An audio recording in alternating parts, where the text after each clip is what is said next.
त निकाल्छ भयो होला होइन, अनि त्यसैले फेरेको छ होला होइन। यसमा 18वटा मोडल छ, 9वटा मास्टर र 9वटा स्टेज बुझ्नुभयो। मास्टर भनेको कालो, जुनले चाहिँ तपाईँको एभ्री 2टा मोडलमा एउटा चाहिँ मास्टर एउटा स्लेभ छ क्या। त्यो 2टा मोडलको टेम्परेचर भोल्टेज जति कुराहरू हुन्छ नि सब मेजर गरेर यसले नै तपाईँको बिएमएस त्यो अघि हामीले जति फङ्सन पढ्यौँ नि हो त्यो चाहिँ बिएमएस हो। अनि जुन चाहिँ इडिएम भनेको थियो नि हामी त्यो माथि उठ्यो त्यो यसमा भित्र रिलेहरू हुन्छ। पहिलो चाहिँ पिडिएफ एउटा कभर खोल्नु लिएर आउँछु।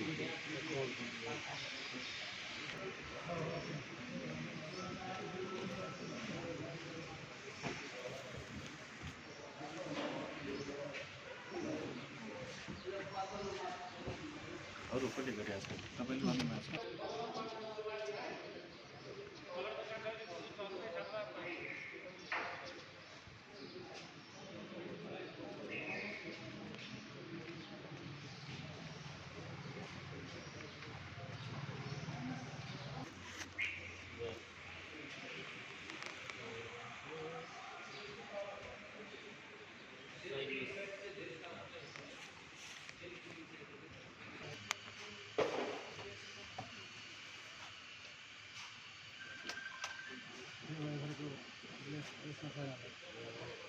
तपाईँ त्यहाँ त्यसरी नछुनु भाइ बोट त्यो पहिलो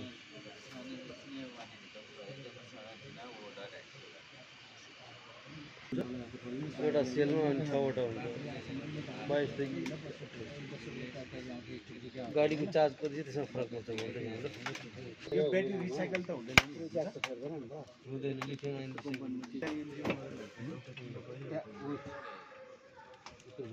नखोल्नु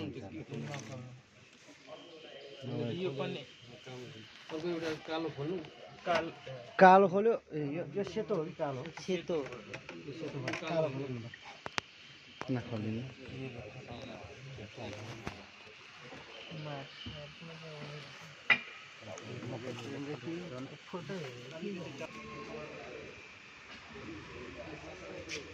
आज एमजीतिर ट्रेनिङ हुँदै समयअनुसार चेन्ज हुनै पर्यो।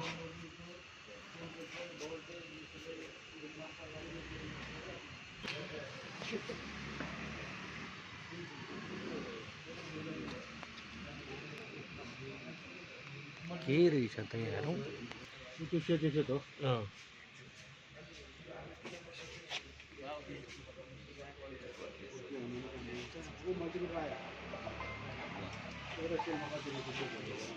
भनेपछि यो एउटा प्याकमा तपाईँको भित्र कतिवटा हुनेको सर 6वटा यसमा हेर्नु नि 1 2 3 4 5 6वटा छ यसरी।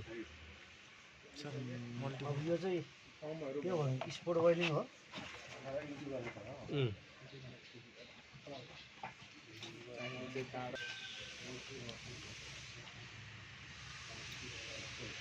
डिपेन्ड 6 होइन यो एउटाको हो दुईटाको अर्कोको यो डिपेन्ड 6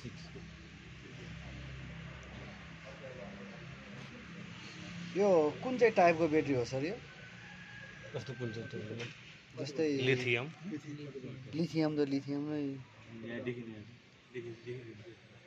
एउटा तर पुरै ब्याट्री प्याकको नाप्नु पऱ्यो भने यहाँ नाप्यो भने पुरै ब्याट्री प्याकको आउँछ 18 यो भोल्टेज हो कि एम्पियर हो हजुर 18 भनेको छ नि सर एम्पियर हो कि यो भोल्टेज भोल्ट है एउटाको 18 भोल्टेज टोटलीको चाहिँ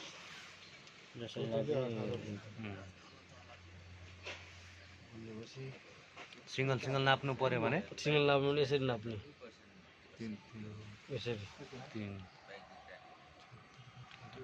यसरी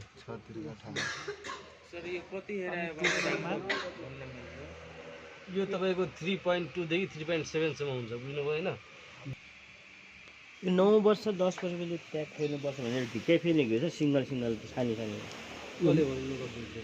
8 वर्ष 9 वर्ष भन्ने कुरो छ। त्यो त ब्याट्री ठिकै फेर्नु पऱ्यो नि पुरै एउटा हुँदैन बिचमा चाहिँ एउटा दुईटा बिग्रिन सक्छ। अब त्यो त प्रब्लम आएर बिग्रियो भने एउटा दुईटा बिग्रियो भने फेर्ने हो होइन। तपाईँले त अब 300 किलोमिटर गुडिरहेछ अहिले 50